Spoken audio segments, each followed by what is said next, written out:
हाँ स्टूडेंट्स, आज अपन ठोस अवस्था के जो टॉपिक है सबसे महत्वपूर्ण है निविड़ संकुलन संरचना, उसको समझाएंगे और उसका सरलतम रूप से याद रखेंगे। कैसे याद रखें, ये सबसे टिपिकल टॉपिक है ठोस अवस्था का, निविड़ संकुलन संरचना। तो निविड़ संकुलन संरचना एक्चुअल में पढ़ाते क्यों हैं? निविड़ संकुलन संरचना के द्वारा अपन धातुओं की जो स्ट्रक्चर है, धातुओं की जो संरचना है वो समझाते हैं। है क्या एक्चुअल निविड़ संकुलन संरचना? कि ये माने एक उदाहरण समझो सिंपल सा, कि आपके पास एक प्लास्टिक का आयताकार पात्र है, उसमें कांच की गोलियां व्यवस्थित करनी है, रखनी है। तो कांच की गोलियां उस प्लास्टिक के आयताकार पात्र में भरनी है। तो इस पात्र में कांच की गोलियों को अरेंज करें। किस प्रकार से अरेंज करें कि ज़्यादा से ज़्यादा संख्या में कांच की गोलियां अरेंज हो जाएं, ये कहलाती है निविड़ संकुलन संरचना। अब इसका अपन केमिस्ट्री में इंटरप्रेट करते हैं कि धातु परमाणु समान आकार के प्रत्यास्थ ठोस गोले हैं, कांच की गोलियों की तरह। धातु परमाणु क्या है? समान आकार के प्रत्यास्थ ठोस गोले हैं, और इनको जालक में इस प्रकार से व्यवस्थित किया जाए कि ये जालक का अधिकतम आयतन घेर लें, ये कहलाएगा निविड़ संकुलन संरचना।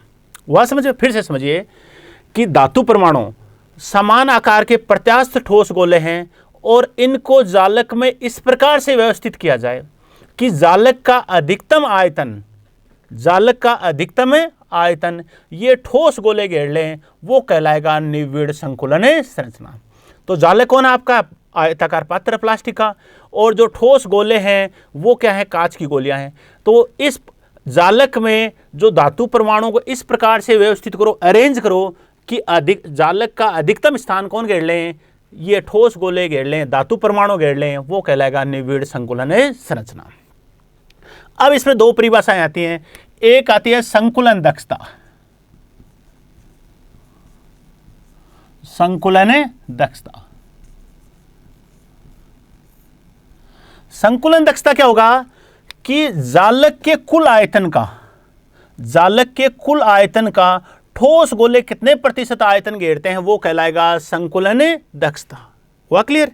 कि जालक के कुल आयतन का ठोस गोले कितने प्रतिशत आयतन घेरते हैं, वो कहलाएगा संकुलन दक्षता।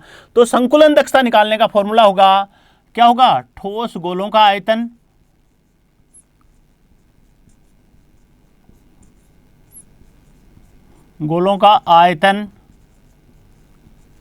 बटे जालक का आयतन गुणा 100। ये फॉर्मूला है किसका? संकुलन दक्षता। एक आएगा इसमें समन्वय संख्या। समन्वय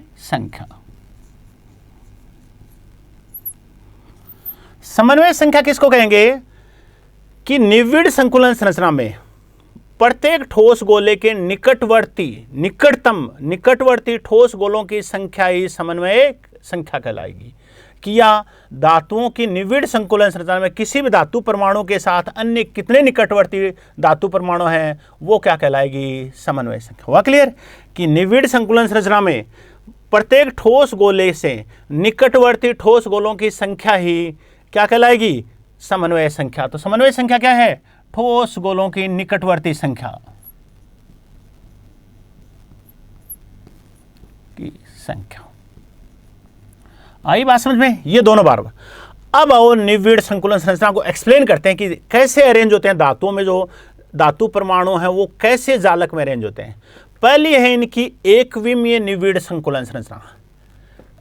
एकविमीय निविड़ संकुलन संरचना। तो धातु परमाणु को अपन ने क्या माना है? समान आकार के ठोस गोले। तो इन ठोस गोलों को पंक्ति के रूप में व्यवस्थित कर दें, ठोस गोलों को एक लाइन के रूप में व्यवस्थित कर दें, तो ये कहलाएगी कौन सी? आपकी एकविमीय निविड़ संकुलन संरचना। हुआ क्लियर? दूसरा हो द्विविमीय निविड़ संकुलन संरचना। द्विविमीय निविड़ संकुलन संरचना दो प्रकार की होगी। पहली है वर्गाकार निविड़ संकुलन संरचना। पहली कौन सी? आपकी वर्गाकार निविड़ संकुलन संरचना। वर्गाकार में क्या होगा? ठोस गोलों को जैसे अपन ने एक पंक्ति में व्यवस्थित किया, इससे टच कर दे दूसरी, तीसरी, चौथी अन्य पंक्तियां व्यवस्थित कर दें। जैसे ये एक पंक्ति, फिर 2, 3, 4 ऐसे पंक्तियों में व्यवस्थित कर दें। तो इस संरचना में जो प्रत्येक ठोस गोला है वो अन्य 4 ठोस गोलों को स्पर्श करता है। किस आकृति में? वर्गाकार आकृति में, इसलिए इसको नाम देते हैं वर्गाकार निविड़ संकुलन संरचना। आई बात समझ में कि ठोस गोलों को पंक्तियों में व्यवस्थित कर दें। जिस प्रकार से प्रथम पंक्ति व्यवस्थित की है उसी प्रकार से द्वितीय तृतीय अन्य पंक्तियां व्यवस्थित कर दें। अन्य पंक्तियां व्यवस्थित कर दें तो जो प्रत्येक ठोस गोला है वो अन्य 4 ठोस गोलों को वर्गाकार आकृति में स्पर्श करता है और इसे नाम देते हैं वर्गाकार निविड़ संकुलन संरचना। ठीक है, इसकी समन्वय संख्या कितनी होगी? 4। देखो ये वाला ठोस गोला है 1 2 3 और 4 को स्पर्श कर रहा है, तो इसलिए इसकी संरचना क्या होगी? इसकी कैसी आकृति होगी? वर्गाकार, इसलिए इसको नाम देते हैं वर्गाकार निविड़ संकुलन संरचना। दूसरी आपकी षटकोणीय निविड़ संकुलन संरचना। षटकोणीय निविड़ संकुलन संरचना में क्या होगा कि ठोस गोलों को पंक्ति के रूप में व्यवस्थित कर दिया। ठोस गोलों को किसमें? पंक्ति ए, ये प्रथम पंक्ति में व्यवस्थित कर दिया। प्रथम पंक्ति के गर्त खड्डा, गर्त के अंदर द्वितीय पंक्ति व्यवस्थित कर दें। द्वितीय के गर्त के अंदर कौन सी? तृतीय। तृतीय के गर्त के अंदर कौन सी? चौथी।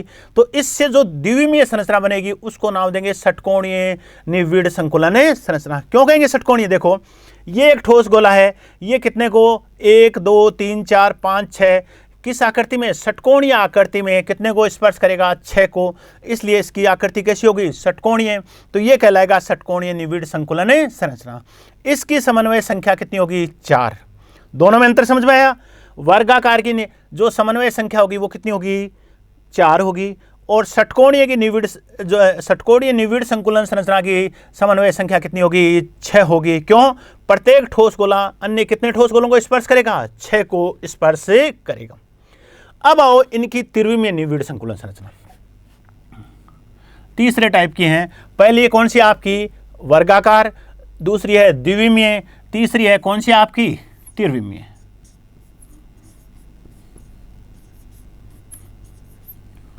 तीसरी कौन सी आपकी?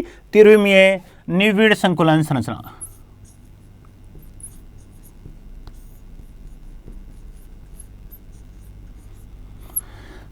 त्रिविमीय निविड़ संकुलन संरचना ये है आपकी कितने? 4 प्रकार की होती हैं। पहले प्रकार की इसमें सरल घनीय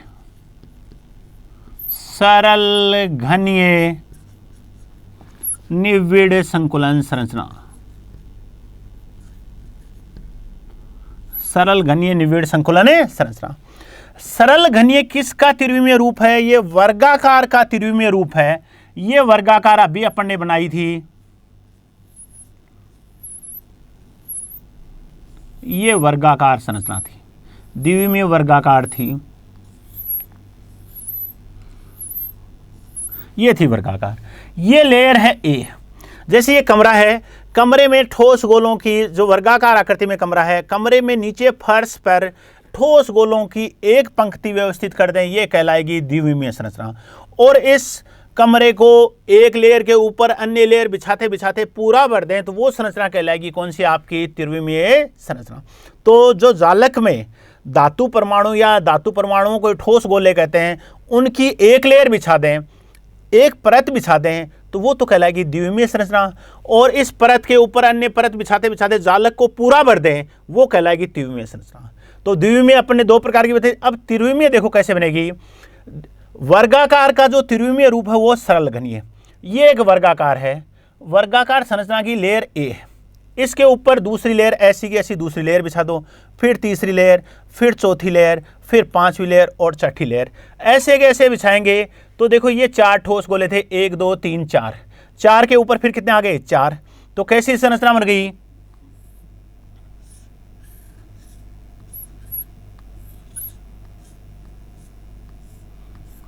ये 4 ठोस गोले और 4 के ऊपर फिर कितने आ गए? आपके 4 आ गए। तो ये कैसी संरचना? त्रिविमीय रूप कैसा हो गया इसका? सरल घनीय। इसमें क्या किया आपने? लेयर ए थी, परत ए थी, परत ए के ऊपर अन्य परतें व्यवस्थित कर दी। तो सरल घनीय में एक ही प्रकार की परतें होंगी, लेयर होंगी ए टाइप की, उन पर उसी प्रकार से अन्य परतें व्यवस्थित कर दें तो इससे जो संरचना बनेगी वो कहलाएगी कौन सी? आपकी सरल घनीय निविड़ संकुलन संरचना। ठीक है। दूसरा हो इसकी समन्वय संख्या। समन्वय समन्वय संख्या का मतलब है एक ठोस गोला अन्य कितने ठोस गोलों को स्पर्श करता है।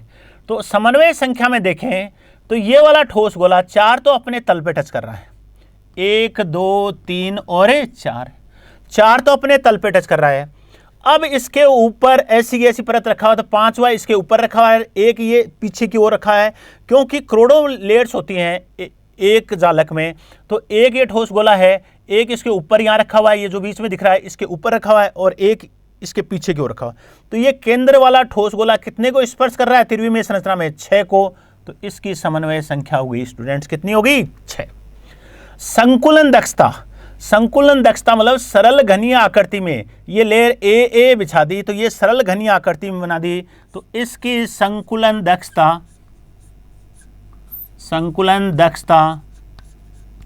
कितनी होगी? 52.4%। आई बात समझ में? ये है त्रिविमीय निर्विड संकुलन संरचना में पहले प्रकार की है कौन सी? आपकी सरल घनीय। सरल घनीय में क्या होंगे? जो एक ही प्रकार की वर्गाकार परत होगी उस पर उसी प्रकार की अन्य परतें व्यवस्थित कर दें, तो इससे जो संरचना बनेगी वो त्रिविमीय संरचना बनेगी, वो कहलाएगी सरल घनीय निर्विड संकुलन संरचना। उसकी समन्वय संख्या कितनी होगी? 6। इसका मतलब है इस त्रिविमीय संरचना में प्रत्येक ठोस गोला अन्य कितने को स्पर्श करेगा? 6 को। और संकुलन दक्षता कितनी होगी? 52.4% होगी स्टूडेंट्स। ये हुआ क्लियर? ये है पहले प्रकार की कौन सी आपकी त्रिविमीय निर्विड संकुलन संरचना में कौन सी है? सरल घनीय। जो किसका त्रिविमीय रूप है? वर्गाकार का कौन सा है? त्रिविमीय रूप है। हुआ क्लियर? ये वर्गाकार का कौन सा रूप है? त्रिविमीय रूप है। वर्गाकार का जो त्रिविमीय रूप है वो कौन सा आपका? सरल घनीय। और इसमें अभी बताया आपको कितने प्रकार की परतें होती हैं? एक ही प्रकार की परतें होती हैं जिनका क्रम होता है ए। और उनकी संकुलन दक्षता कितनी होती है स्टूडेंट्स? 52.4%। और समन्वय संख्या कितनी होती है? 6। अब वो जो षटकोणीय निर्विड द्विविमीय षटकोणीय निर्विड संकुलन संरचना थी, द्विविमीय षटकोणीय निर्विड, इसके त्रिविमीय रूप 2 प्रकार के होते हैं। इसके त्रिविमीय रूप कितने प्रकार के होंगे? 2 प्रकार के होंगे। एक तो होगा षटकोणीय निविडतम संकुलन संरचना जिसको कहते हैं HCP, और एक होता है फलक केंद्रित घनीय निविड संकुलन संरचना जिसका है नाम होता है, शॉर्ट में कहते हैं उसको FCC। पहले वो षटकोणीय निविडतम संकुलन संरचना HCP। देखो ये द्विविमीय संरचना में एक ठोस गोला कितने से गिरा हुआ है? 6 से। तो अपन इसको ज्योमेट्रिकल फिगर में यूँ लिख सकते हैं, ये षटकोणीय आकृति है, ये केंद्र में एक ठोस गोला, ये कितने ठोस गोलों को स्पर्श कर रहा है? 6 को। 6 को स्पर्श कर रहा है। अब इसके ऊपर देखो, इसमें 6 रिक्तियां हैं ऊपर, 3 गेंदों को टच करते हैं तो उनके बीच में एक गर्त या रिक्तियां होती हैं, तो 6 रिक्तियां हैं। ये षटकोणीय है, ये 6 ठोस गोले 1 2 3 4 5 6। ये केंद्र वाला कितने को स्पर्श कर रहा है? 6 को स्पर्श कर रहा है। किस आकृति में? षटकोणीय। अब 3 गेंदों के बीच में इसमें हैं 6 रिक्तियां, गर्त तो ऊपर हैं और रिक्तियां 6 नीचे हैं। तो ऊपर वाली रिक्तियों में क्या करें अपन? ठोस गोले इस षटकोणीय परत के ऊपर 3 ठोस गोले एकांतर क्रम में भर दें। देखो, एक तो यहाँ भर दिया, ये छोड़ दिया, एक यहाँ भर दिया, और ये छोड़ दिया, एक यहाँ भर दिया। 3 ठोस गोले षटकोणीय परत के ऊपर भर दिया अपन ने। ठीक है, जहां ऊपर भरे हैं अपन ने वहीं के वहीं कहां भर दिए? नीचे की तरफ भर दिए षटकोणीय परत के, क्योंकि नीचे भी खड्डे हैं। गोला टच होगा, 3 गोले टच करेंगे तो जैसा गड्ढा ऊपर होगा वैसा का वैसा क्या होगा? नीचे की तरफ। तो ये षटकोणीय परत के नीचे की तरफ हैं कितने गर्त? 3 गर्त। तो 6 गर्त थे जिनमें 3 में अपन ने ठोस गोले भर दिए एकांतर क्रम। तो ये देखो अब लेयर ए, ये हो गई बी, और ये वापिस वहीं के वहीं आगे जहां ऊपर भरे हुए थे ए। तो जो HCP संरचना है उसमें 2 प्रकार की परतें होंगी, A B dash dash dash, 2 प्रकार की लेयर होंगे। सरल घनीय में तो एक ही प्रकार की लेयर थी, यहाँ 2 प्रकार की है, ए बी। अब दूसरा हो इसकी समन्वय संख्या।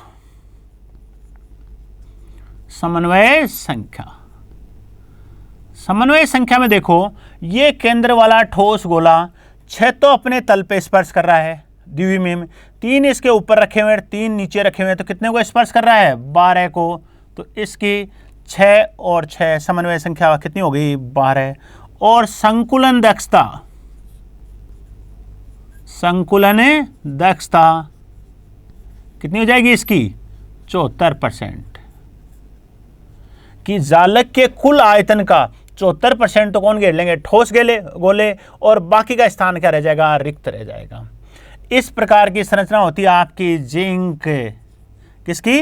Zinc, aluminium. इन धातुओं की संरचना कैसी होती है? मैग्नीज। इनकी संरचना कैसी होती है? HCP।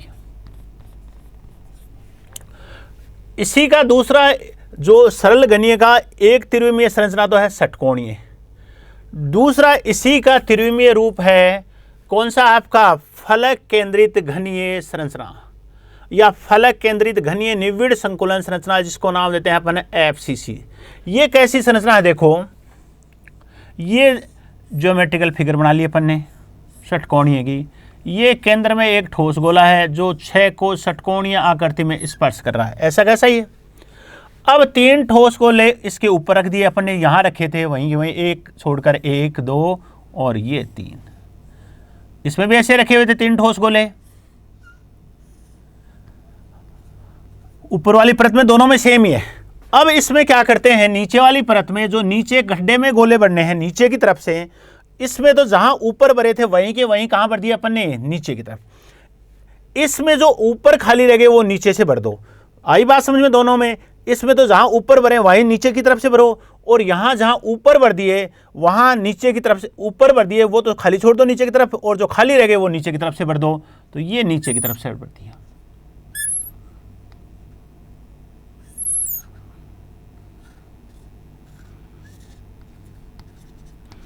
तो ये लेयर हो गई, कौन सी परत हो गई? A। ये हो गई कौन सी? B। और स्टूडेंट्स ये कौन सी परत हो गई आपकी? C हो गई। यहां 3 लेयर हो गई, ABC 3 परतें हो गई, ABC dash dash dash dash. आई बात समझ में? इसमें तो 2 ही प्रकार की लेयर थी और यहां 3 प्रकार की लेयर हो गई। कौन कौन सी? ABC। इसकी समन्वय संख्या देखो, ये केंद्र वाला 6 तो अपने तल में टच कर रहा है, 3 ऊपर और 3 नीचे, तो समन्वय संख्या कितनी होगी? संख्या 6 तो अपने तल में, तो समन्वय संख्या कितनी होगी? 12। और संकुलन दक्षता कितनी होगी? 74%। अधिकांश धातुओं की संरचना FCC होती है, या इन्हीं को नाम देते हैं CCP भी कहा जाता है। और जैसे आपके कॉपर, Ag, Fe, इनकी संरचना कैसी होती है आपकी? FCC, या इनको कहते हैं FCC का दूसरा नाम है CCP। हुआ क्लियर? फिर से एक बार छोटे में रिवाइज करवा दें। वर्गाकार का जो त्रिविमीय रूप है वो कौन सा है? सरल घनीय, जिसमें एक ही प्रकार की परतें होगी और संकुलन दक्षता होगी 52.4 और समन्वय संख्या कितनी होगी? 6। षटकोणीय के त्रिविमीय रूप 2 होंगे, एक तो षटकोणीय निविड़तम संकुलन संरचना SCP, जिसमें 2 प्रकार की लेयर होंगी, AB। इसकी समन्वय संख्या 12 होगी, संकुलन दक्षता कितनी होगी? 74% होगी। एग्जाम्पल है जिंक, एल्यूमिनियम, मैग्नीज। फिर इसका दूसरा त्रिविमीय रूप है फलक केंद्रित घनीय निविड़ संकुलन संरचनाएं। इसमें 3 प्रकार की लेयर होंगी, ABC, और इसकी समन्वय संख्या 12 होगी। इसकी 12 थी, संकुलन दक्षता कितनी होगी? 74% होगी। लेकिन इसमें अंतर है, यहाँ 3 प्रकार की लेयर होंगी, ABC, और अधिकांश धातुओं की संरचना कौन सी होती है आपकी? FCC संरचना होती है। Okay, thank you student.